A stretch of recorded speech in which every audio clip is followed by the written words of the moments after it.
Bonjour tout le monde, bienvenue dans un nouvel épisode de podcast. On est très content de vous retrouver pour une nouvelle semaine. Ça y est, maintenant vous nous voyez et vous nous écoutez aussi toutes les semaines. Donc nous on est contents et on espère évidemment que c'est réciproque. Salut Nathan. Bonjour, bonsoir. Je vais dire bonsoir parce qu'il est 18h quand on enregistre l'épisode. Et il fait encore jour, mais on peut le dire, Violaine. 18h, à partir de 18h, moi je dis bonsoir. Voilà, donc comment ça va ?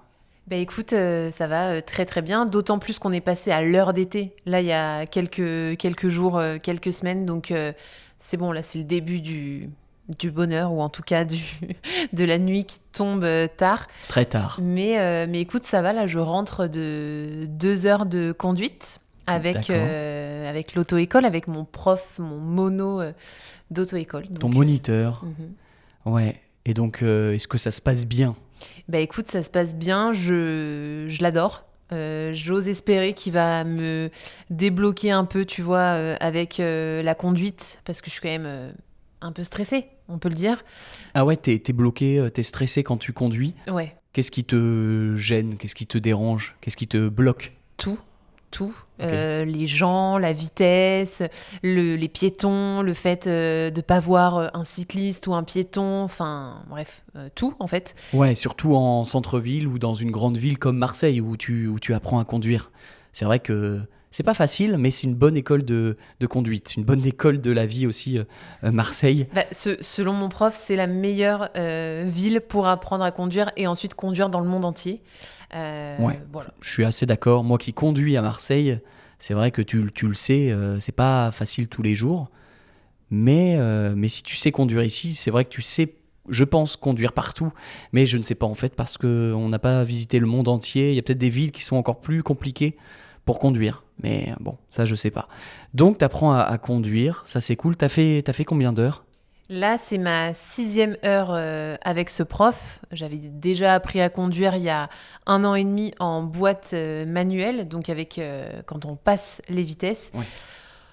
Voilà, j'ai abdiqué, hein. Je passe en boîte auto. Je sais que c'est très commun dans certains pays. En France aussi, ça commence à bien se développer.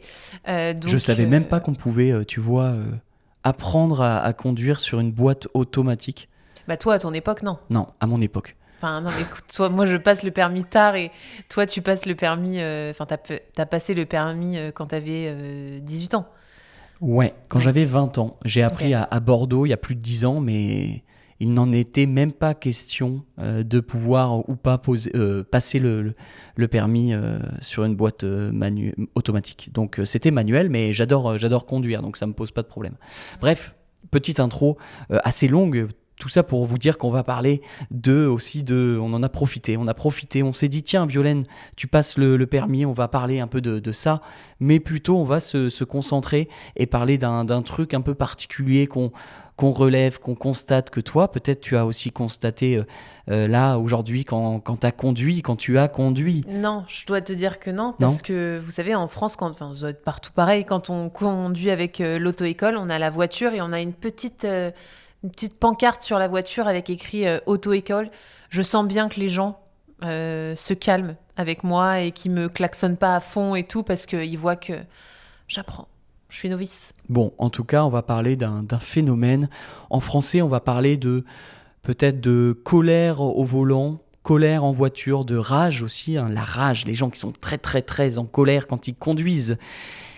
Eh ben oui, parce qu'en France aussi, comme peut-être partout dans le monde, les gens sont vénères, s'énervent, sont énervés quand ils conduisent.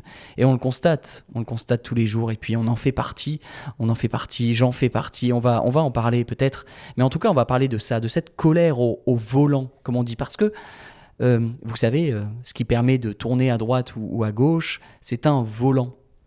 Et il y a quand même un événement qui nous a donné envie de parler de ça. Alors, le fait que je conduis, que j'apprends à conduire. Je me visualise déjà, c'est pas mal. Le fait que j'apprends à conduire et une altercation à laquelle on a assisté dans la rue l'autre jour. Et quand on a assisté à ça, on a dit « Ouais, on fait le sujet ». Tu te rappelles ? C'était quand ? Il y a une semaine. Non. Non. Laquelle, vas-y. T'es tellement habitué, mais on sortait, on montait une rue, donc nous on était sur le trottoir et il y avait une voie de voiture et il y a un homme qui était derrière un autre homme à une intersection, donc devant un feu de signalisation. Un feu. Et voilà. Et il lui disait, oh, accélère, tu vas trop doucement, machin. Et il y a même Oui. le laveur de vitres, une Bien personne qui se met vers le feu pour laver les vitres contre quelques pièces, les pare-brises plutôt, Ouais. qui s'en est mêlé. Tu te rappelles ou pas? Je m'en rappelle très très bien. C'est vrai que le mec au volant était hyper énervé, très agressif aussi. Et il s'est énervé contre la voiture juste devant qui, je crois, zigzaguait, faisait comme des zigzags, ne savait pas trop où il allait. Et en fait, la personne derrière, l'homme en question là dont tu parles, s'est mis à klaxonner, c'est ça, à utiliser son klaxon, on dit les deux. Il y a eu des petites insultes qui ont fusé, en tout cas moi j'en ai entendu, et en fait la personne qui était devant, donc qui se faisait insulter, est sortie de sa voiture et est allée confronter l'homme derrière. Et, non mais, donc ouais. Ça a été après le feu est passé vert, il est remonté dans sa voiture et, non, mais ça a duré il est reparti, mais en vrai ça a duré. Et pareil, j'ai vu une vidéo sur les réseaux sociaux, je crois que c'était à Marseille, pas très loin de chez nous en plus, et quelqu'un qui... un cycliste ou un motard qui était en colère contre un mec en voiture, et il avait une chaîne, tu sais, de moto, je pense, pour attacher sa moto, et il se baladait comme ça avec sa chaîne et il voulait frapper la voiture. Se baladait. Ah oui, il est allé le confronter, et c'est souvent il se provoque comme ça va rarement, même si malheureusement ça arrive à l'acte, mais il y a rarement un passage à l'acte. C'est beaucoup de provoque comme ça, de provocation, de menaces aussi. On sort de la voiture, on est en colère et on va un peu s'insulter, s'agresser verbalement, se confronter. Tu sais, ils tapent à la vitre. Ils veulent que l'autre descende de la vitre, et puis là, ils s'insultent, ils se balancent des noms d'oiseaux, comme on dit, des petites insultes, on va passer ça. Mais c'est vrai que là, la semaine dernière, je crois que c'était la semaine dernière quand on a vu ça, waouh, c'était une scène. Moi, je me suis arrêté dans la rue, j'ai tout de suite assisté à la scène. Petit concierge, t'as regardé ? Et le fameux laveur de pare-brise là dans la rue, il s'en est mêlé aussi. Il a commencé à échanger, dire mais pourquoi tu klaxonnes, pourquoi tu t'énerves, ça va, passe à autre chose. Et ça a bloqué un peu toute la rue. Et les gens klaxonnaient derrière aussi pour que tout le monde avance. Mais ça, c'est un truc qu'on voit tout le temps, c'est vrai, Violaine. Et donc on s'est dit on va en parler. Bah, déjà, ton père qui est venu nous voir à Marseille, même si j'aime pas trop entretenir le cliché sur Marseille où les gens sont un peu des fous du volant, il est arrivé à Marseille et une des premières choses qu'il a dites, c'est oh là là, les gens ils sont tendus ici, ils sont stressés. Ils sont tendus dans la conduite, ça veut dire qu'ils sont en petite conduite sportive, quoi. Dans la vitesse, dans la relation aussi. C'est vrai. Voilà. C'est vrai que mon père, qui vient d'une petite ville plus tranquille à l'ouest de la France, il a vu une sacrée différence. Une sacrée différence. Bon, là, Marseille, c'est une très grande ville, mais c'est vrai que ce qu'il remarque, et moi en tout cas, ce que je remarque, c'est que je trouve qu'ici, mais comme un peu à Paris, à Bordeaux aussi, Bordeaux a une réputation comme ça d'avoir des conducteurs un peu chauds, hein, un peu agressifs au volant, qui roulent même vite, hein, c'est ça aussi. Je pense que ça inclut la colère au volant. C'est des gens qui sont nerveux et qui vont d'un seul coup faire des accélérations, faire des pics et rouler plus vite que les autres. Et moi à Marseille, ce que je remarque, c'est que les gens aussi klaxonnent pas mal pour rien, c'est-à-dire qu'il n'y a pas de danger. Voilà, qu'est-ce qu'ils font Non mais attends, parlons de nous. Parce que là, on donne... je suis Marseillais. Donc, tu es Marseillais, mais est-ce que toi, tu es déjà sorti d'une voiture pour aller confronter une autre personne et toi, c'est où le plus loin que tu es allé dans la road rage, dans la colère du volant? Moi, je pense que je fais partie, j'ai vu une statistique des 88 ou 90% des Français qui qui s'énervent de temps en temps au volant, mais il y a un degré, une nuance dans tout ça. Mais moi, en vrai, jamais je vais sortir... Jamais, ça ne prend pas des proportions immenses, mais par contre, il y a des petits trucs qui m'énervent, qui m'agacent, et donc je peux aussi... gueuler contre quelqu'un qui va mal conduire. Moi, je m'en prends, ou ce qui m'énerve, c'est quand je trouve que les gens conduisent mal Après, où est la définition de qui conduit mal ou pas? Mais moi, c'est plutôt quand quelqu'un ne respecte pas le code de la route, comme on dit, mais des petits détails. Par exemple, quelqu'un, mais je sais que plein de gens le font, mais un truc qui m'énerve, c'est quand on oublie de mettre le clignotant pour tourner à gauche ou pour tourner à droite. Et ça, quand on va en France, je trouve que les gens ont oublié de le mettre et le mettent jamais pour prendre un virage, pour sortir à n'importe où, hein, prendre la rue à droite, prendre la rue à gauche, prendre la première sortie d'autoroute. Et ça m'agace parce que c'est juste un petit geste avec le doigt, tu sais, à côté du volant. Voilà, c'est tout bête. Et ça, ça peut être dangereux, mais en fait, c'est même pas trop dangereux, mais ça m'agace. C'est un truc qui me tend. Et Ouais, toi? non, mais alors attends. Toi, t'as Ouais, pas le permis, mais moi, je suis t'es passagère. un baby conducteur. Donc, moi, je suis plus dans la position de la personne qui peut énerver les autres. Parce que parfois, je vais trop doucement. Parce que quand je conduis. Oui, mais quand tu conduis pas, par exemple, qu'est-ce qui peut t'énerver quand tu vois les gens conduire? Moi, ce qui m'énerve, c'est quand il y a une autre voiture qui nous colle au cul, comme on dit de manière très familière.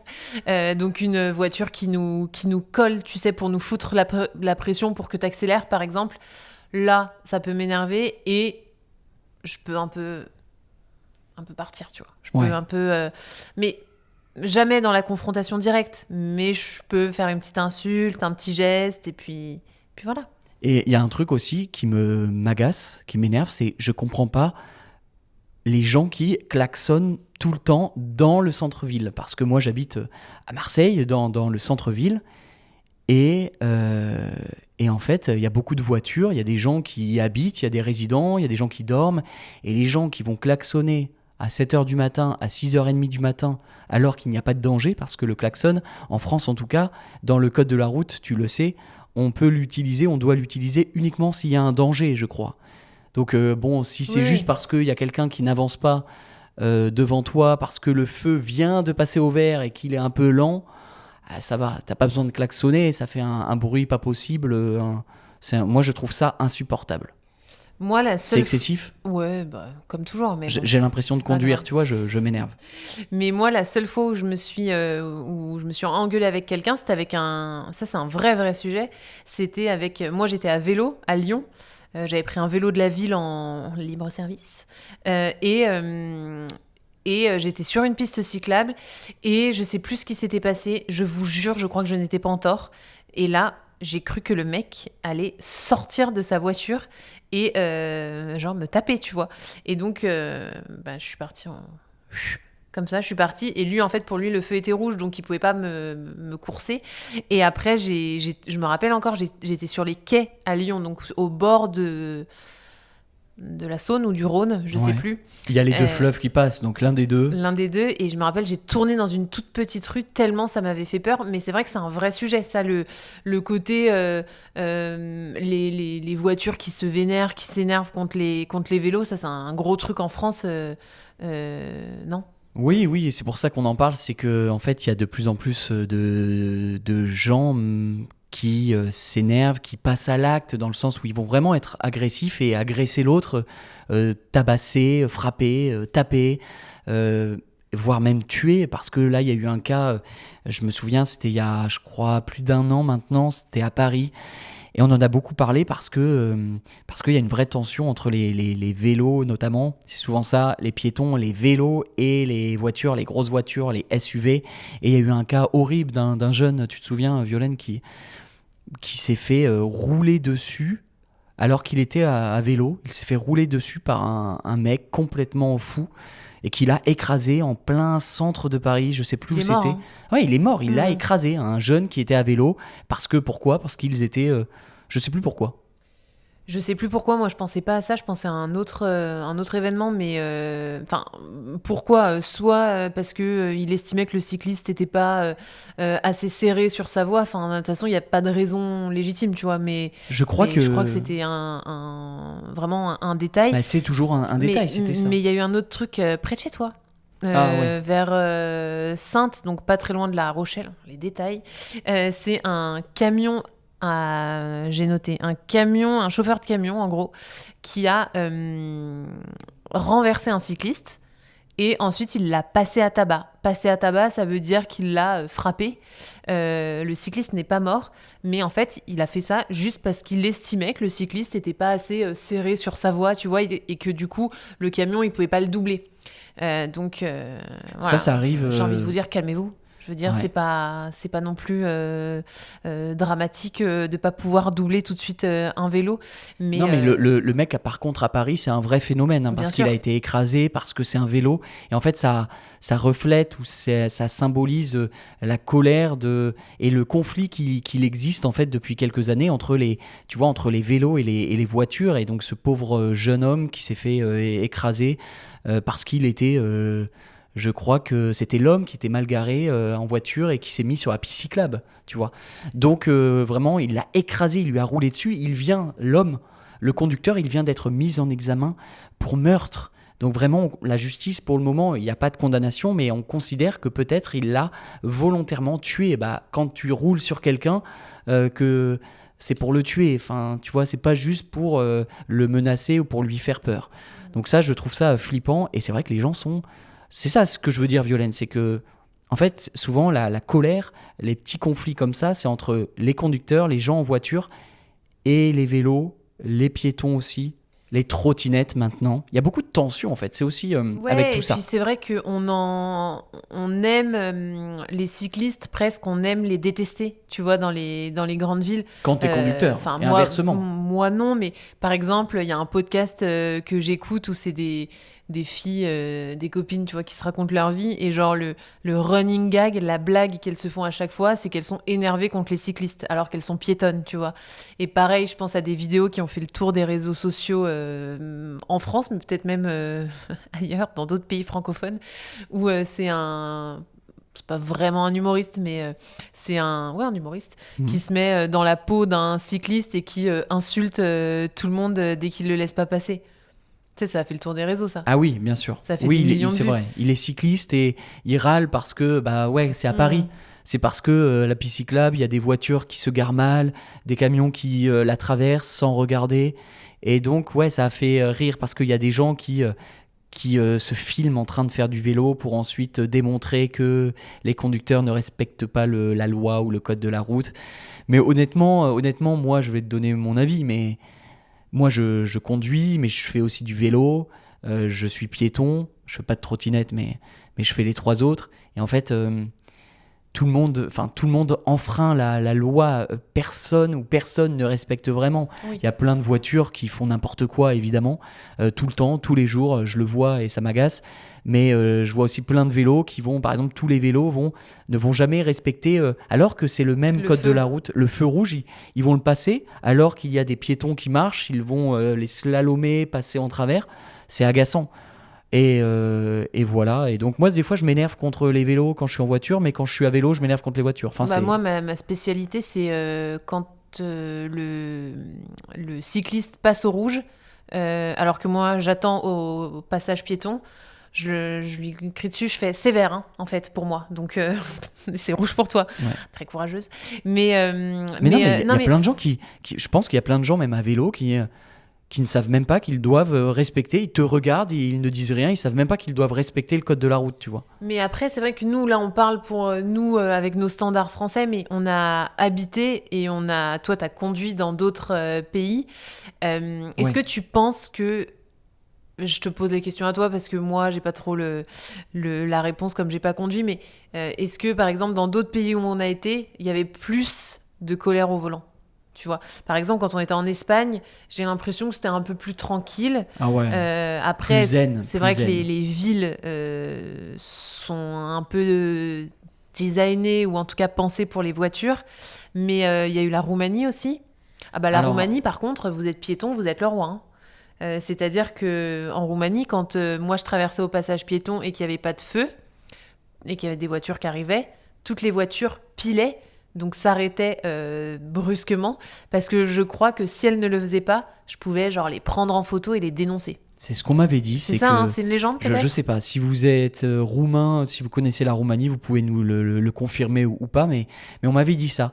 C'est que les gens, c'est ça qui était un peu paradoxal, c'est qu'en Roumanie, il y a aussi un taux d'accidents. Il y a énormément d'accidents. En Roumanie, beaucoup de morts. Malheureusement, c'est l'un des pays où il y a le plus de morts, je crois, en Europe, sur la route. Et je voyais quand je conduisais sur la route que, par exemple, beaucoup de gens doublaient les autres voitures dans un virage, alors qu'il y avait une ligne continue. Donc normalement, t'as pas le droit, c'est interdit.